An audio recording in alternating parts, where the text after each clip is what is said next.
ولا تؤتوا السفهاء أموالكم التي جعل الله لكم قياما وارزقوهم فيها واكسوهم وقولوا لهم قولا معروفا وابتلوا اليتامى حتى إذا بلغوا النكاح فإن آنستم منهم رشدا فادفعوا إليهم أموالهم ولا تأكلوها إسرافا وبدارا أن يكبروا ومن كان غنيا فليستعفف ومن كان فقيرا فليأكل بالمعروف فإذا دفعتم إليهم أموالهم فأشهدوا عليهم وكفى بالله حسيبا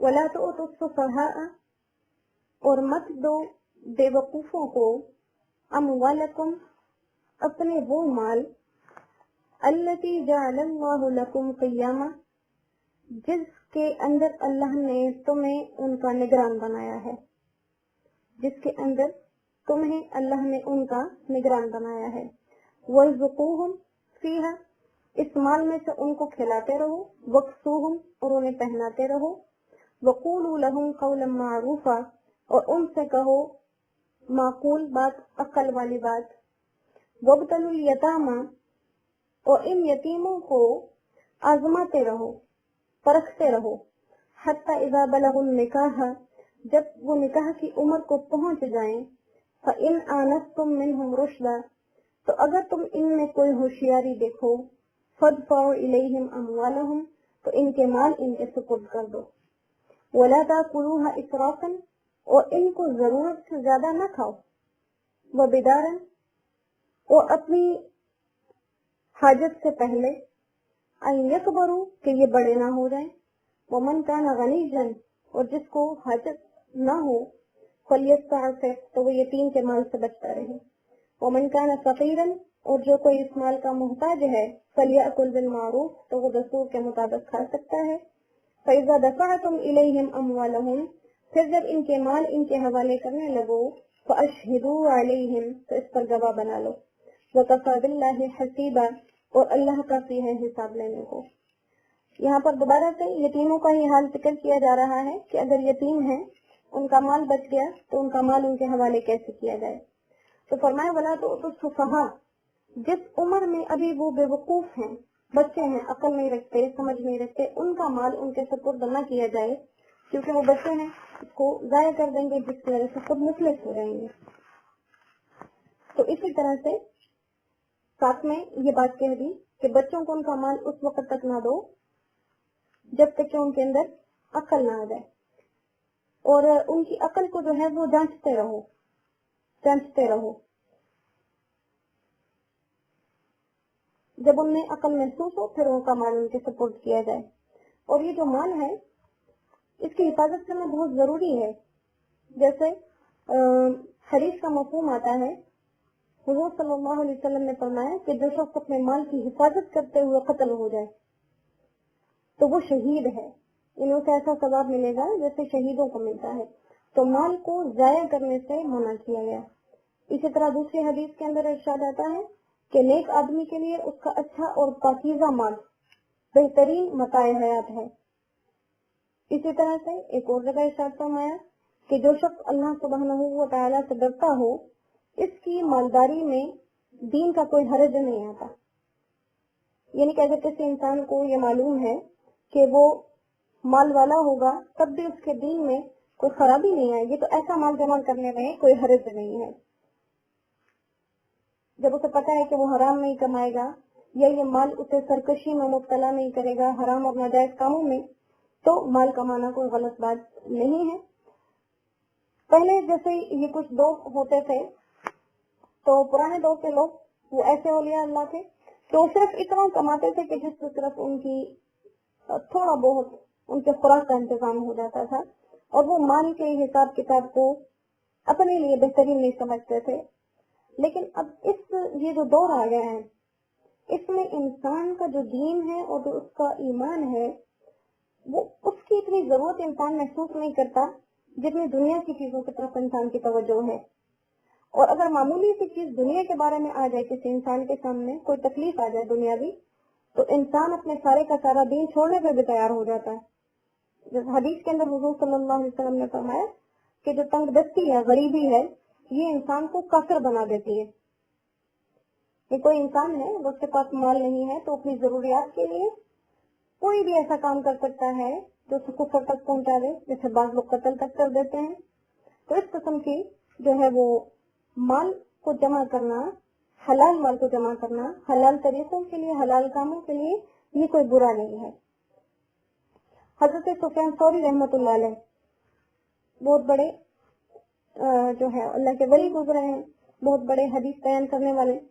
تو وہ فرماتے تھے کہ پچھلے زمانوں میں لوگ مال کو اپنے پاس رکھنا اچھا نہیں سمجھتے تھے، لیکن آج کل یہی مال مومن کے لیے ڈھال ہے.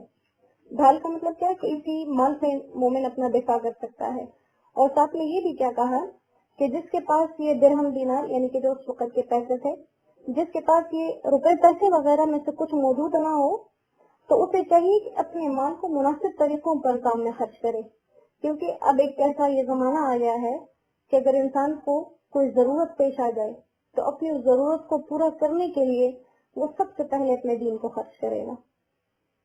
مطلب کیا ہے کہ یعنی کہ دنیاوی ضرورت زیادہ ہماری نظر میں اہم ہو گئی ہے اور دین پر چلنا ہمارے لیے زیادہ اہم نہیں رہا. تو ساتھ میں ان چیزوں کا دھیان رکھا جائے. اگر کسی کے پاس مال ہے تو وہ اس کو ضائع نہ کرے، ہلاک نہ کرے، چاہے وہ اس کا اپنا ہو یا کسی یتیم کا ہو. اور ساتھ کہا کہ وابتلوا الیتامى، ان یتیموں کو بالغ ہونے سے پہلے آزماتے رہو، ان کی جانچ پڑتال کرو. کیسے کہ چھوٹے موٹے خرید و فروخت کے کام ان کے سپرد کرو، جس سے اندازہ ہو جائے کہ بالغ ہونے کے بعد وہ عقل مند رہیں گے یا بے وقوف رہیں گے. کس عمر میں جا کر ان کی عقل جو ہے وہ اس قابل ہو سکتی ہے کہ مال ان کے سپرد کر دیا جائے. ہاں اگر پھر وہ بالغ ہونے کے بعد بھی اندازن جو اس معاملے میں ہوشیاری کو دیکھا جائے گا تو تقریباً یعنی کہ 25 سال تک انتظار کیا جائے. 25 سال. اگر 25 سال میں بھی انسان عقل مند نہیں ہوتا، بے وقوف ہی رہتا ہے، تو بھی جو ہے پھر ان کے مال ان کو دے دیے جائیں گے.